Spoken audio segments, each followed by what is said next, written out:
outro fruto muito precioso do renovamento carismático católico foi o amor à Sagrada Escritura, à Palavra de Deus. Por isso, nós costumamos ver as pessoas do renovamento sempre com a Sagrada Escritura na mão.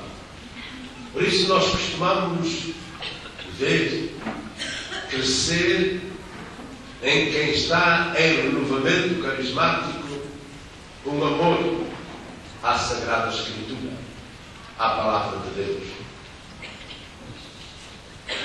E creio que cada um, muito especialmente quando vai para o seu grupo de oração, leva sempre a Sagrada Escritura.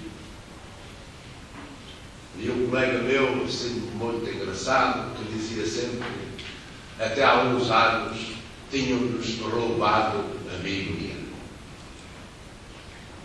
Mas também, através e por meio do renovamento carismático, a Igreja pôs-nos a Bíblia na mão, pôs-nos a Palavra de Deus.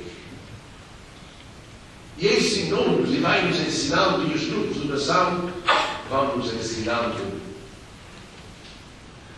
a meditar, a amar a Palavra de Deus.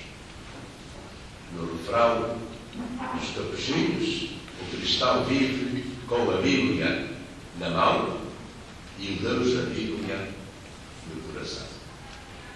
Com a Bíblia na mão e o Deus da Bíblia no coração. Vamos então aclamar de pé a Palavra de Deus, dizendo com a palavra boa nova, Senhor. Eu quero ver também este dia de hoje. Três nós.